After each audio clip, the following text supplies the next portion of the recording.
और बलिदानियों के लिए इस कार्यक्रम को सजाया गया है आदरणीय डॉक्टर ब्रजेश शर्मा जी के द्वारा। क्या आवश्यकता है इस उपक्रम की? आदरणीय थापर दादा ने कहा कि इस देश में शहीदों को क्रांतिकारियों का दर्जा तक, शहीदों का दर्जा तक नहीं मिला। कष्ट का विषय है, गर्व का विषय है कि लखनऊ में पंडित चंद्रशेखर आजाद की मूर्ति लग रही है। कष्ट का विषय है कि पिछले 8-10 वर्षों पूर्व एक 2 कोड़ी की उत्तर प्रदेश की नेता के द्वारा इसी मूर्ति को तोड़ा भी गया था। आप सबको ध्यान हो तो। वाह वाह। पत्रकारों ने पूछा कि आपने इस मूर्ति को क्यों तोड़वा दिया, तो पलट के कहा कि कौन चंद्रशेखर आजाद? वो आतंकवादी। वाह। ये कष्ट का विषय नहीं था। कष्ट का विषय ये था कि जब उन्होंने ये कहा, जब मूर्ति तोड़ी गई, तब हम और आप भी जिंदा थे।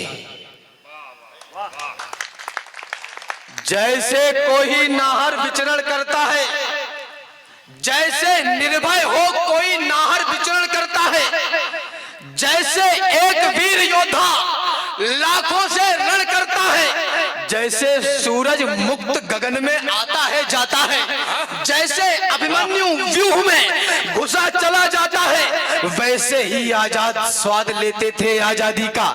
कारण बने हुए थे अंग्रेजों की बर्बादी का। अंग्रेजी शासन को उसने ऐसी सजा सुनाई, गोरी चमड़ी लाल पड़ गई लेकिन पकड़ न पाई। बहुत अच्छे राम। अंग्रेजी शासन को उन्होंने ऐसी सजा सुनाई, गोरी चमड़ी लाल पड़ गई, जिंदा पकड़ न पाई। जब तक जीवित रहा धरा यह नहीं हो सकी खंडे। अब ऊर्जा चाहता हूं उमरिया की। जब तक जीवित रहा धरा यह नहीं हो सकी खंडित। आजाद सिर्फ आजाद रहा, गोरों को करके दंडित। ऐसे वीर तनय को मैं करता हूं महिमा मंडित। आजाद जिया जी भर के फिर आजाद उड़ गया पंडित। वाह वाह वाह वाह प्यारे, वाह। जिंदाबाद जिंदाबाद। आजाद जिया जी भर के फिर आजाद उड़ गया पंडित। इस देश के नौजवान को अभी तक यह पूरी तरीके से नहीं मालूम कि देशभक्ति की परिभाषा क्या है। उसको लगता है कि देश की सीमाओं की सुरक्षा में, देश की आंतरिक सुरक्षा में खड़े हुए जो लोग हैं, वही केवल देश की सेवा कर रहे हैं। हाथ जोड़कर निवेदन करना चाहता हूं, सड़क के किनारे पड़ी हुई राजश्री की पैकेट उठाकर भी उसको डस्टबिन में डाल देना देशभक्ति की बराबरी है। बहुत अच्छे, बहुत बढ़िया, बहुत बढ़िया।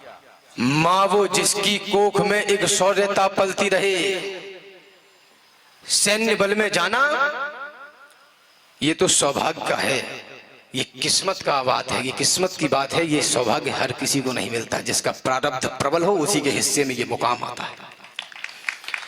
माँ वो जिसकी कोख में एक शौर्यता पलती रहे, शौर्यता जिसमें वतन की भावना चलती रहे। भावना वह जो भरी हो देश हित के भाव से। क्या कहने? भाव यह कि राष्ट्रीयता कम न हो बदलाव से।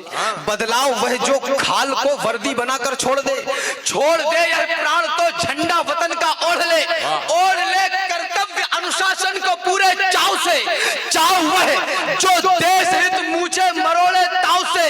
ताव वह जिसमें छलकती दिख रही हो वीरता जिसमें छिपी गंभीरता हो। धीरता जो वक्ष का आधार रेखांकित करे, वक्ष जो अपने पटल पर राष्ट्र को अंकित करे। उस प्रसव पीड़ा तलक पहुंचे मेरी संवेदना। धन्य वो हर कोख है जिस कोख ने सैनिक जना। जिंदाबाद जिंदाबाद।